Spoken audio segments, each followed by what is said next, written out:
So who remembers the equation? Delta G. The delta G equals what? Equals Delta H minus T delta S. Yeah. What does delta H stand for? The change in the system? Yeah, just yeah. Potential energy. Change in energy, basically. Change in potential energy. Kind of the change in the energy of the system. Combine both of yours. T, temperature, delta S. the, I can't remember the word of it. The entropy? Yeah. Measure of disorder. Entropy, yeah, disorder. Which is really weird concept. So I know it's like how Like can how you do measure you measure disorder? But somehow they do, and you multiply it by the temperature. So this is just change in disorder. So positive delta G is what? No reaction? No. No, If you it add two goes- positives, never mind. It's the Well, direction? You kind of, yeah, it has to do with the direction. Okay. So it's the energy going into it, Oh. right? It's the energy a reaction needs to start. Needs to start. So non-spontaneous. So positive delta G equals non-spontaneous. I'm trying to think of an example. I can't think of a good example, but think of, sometimes you want two things to mix together. And I don't know, say you put sugar in water. If you don't stir it, it kind of just settles, right? Mhm. You need to input some energy to stir it to get it to mix. It's kind of like this. Nothing's going to happen until you add energy to it. Then you'll form a product.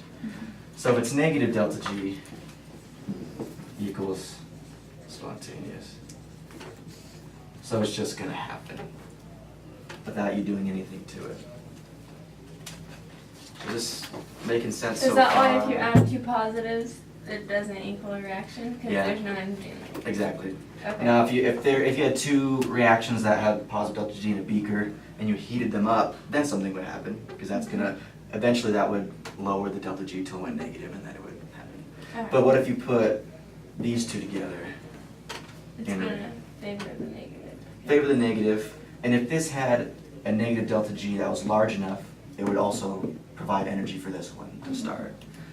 And that's going to be a huge principle kind of later on in the course.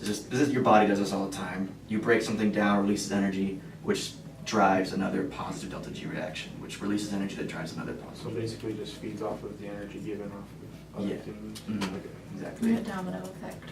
Yeah, I don't know if you remember in the book, it shows like some faucets Oh, and yeah. something, and how it fills up to here and then it drops down to here, and that's basically what this is. Basically, that's how they illustrate this. So delta G is just a measure of what? How'd you define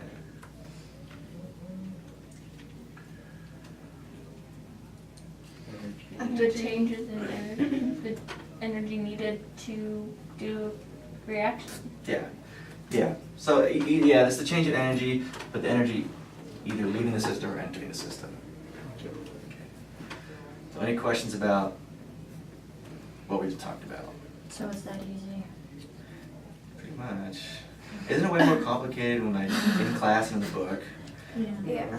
I read like the definitions and around the definitions because the book right now is so spread out that it's not worth shoving more in my brain than needs to be shoved.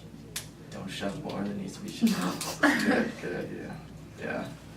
Like, I know that it like asked in the book sometimes like if the temperature was high enough or like What if would it the- do to this? Yeah, I don't get Yeah, that. Sorry, you're that's what I'm not getting is Okay.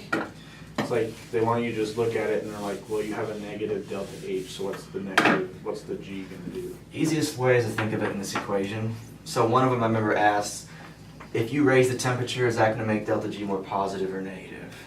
It's And gonna be what- positive, but I don't get how you figure that out. Makes it more of a negative, actually. Oh. I think So, it's positive in the- class. Did he? Is that what I he don't said? know.